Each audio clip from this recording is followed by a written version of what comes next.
good morning everyone তোমরা সবাই কেমন আছো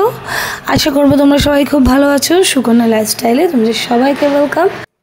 আজকে তোমাদের সঙ্গে আমি একটা রেসিপি শেয়ার করছি যারা হোস্টেলে থাকো ফ্রেন্ডসদের সঙ্গে একা বাড়ি থেকে দূরে বা আমাদের মতন মায়েরা যারা বাচ্চারা একটু বাইরের কিছু সবসময় বলে যে বার্গার পিৎজা বাড়িতে এনে দাও কিন্তু সবসময় তো বাইরের খাবারটা খাওয়া বাচ্চাদের পক্ষে ভালো না সেই জন্য একটা ছোট্ট তোমাদের সঙ্গে আমি রেসিপি শেয়ার করছি হোমমেড বার্গার আমি আমাদের বাচ্চাদের বাড়িতে বানিয়ে দিই তো আমি কি প্রসেসে বানিয়ে দিলাম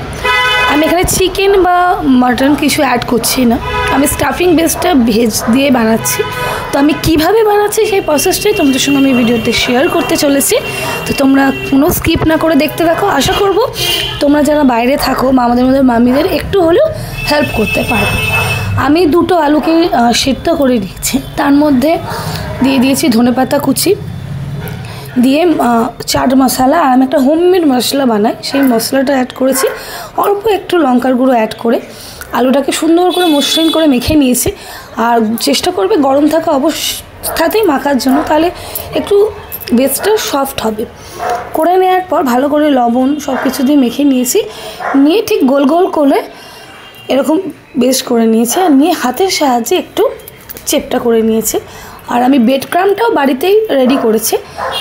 তো ওরকম করে যেহেতু আমার কাছে 4টে বান ছিল সেই জন্য আমি 4টে বেসটা বানিয়েছি আলুর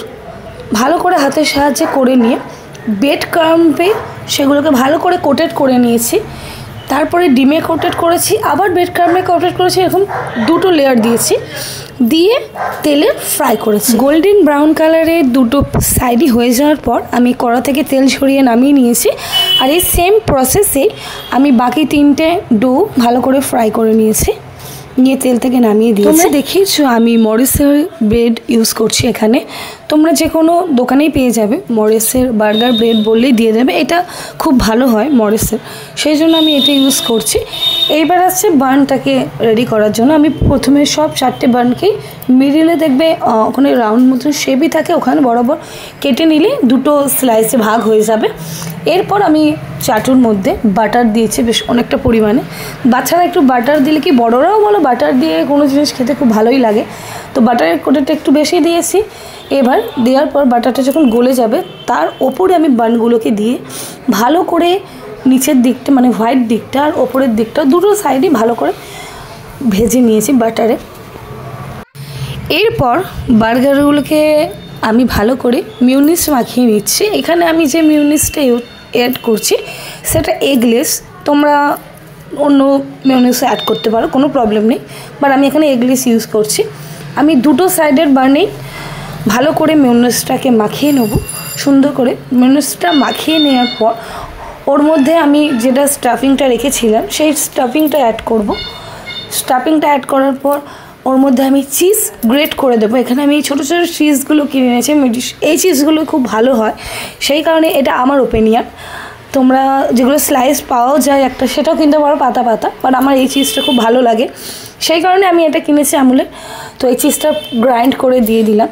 তার মধ্যে আমি অ্যাড করছি তোমরা এখানে লেটুস পাতা অ্যাড করতে পারো বাট আমাদের এখানে বাজারটা বন্ধ ছিল বলে আমি লেটুস পাতা আনতে পারিনি তোমরা লেটুস পাতা অ্যাড করতে পারো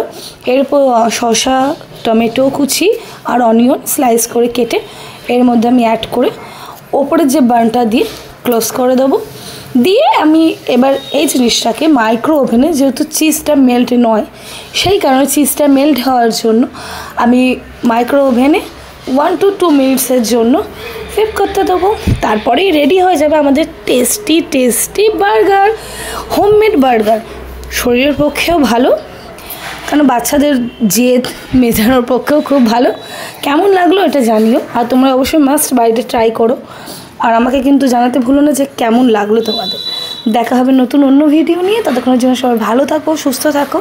টেক কেয়ার আর অনেক সাবস্ক্রাইব লাইক কমেন্ট করতে ভুলো না চলো বাই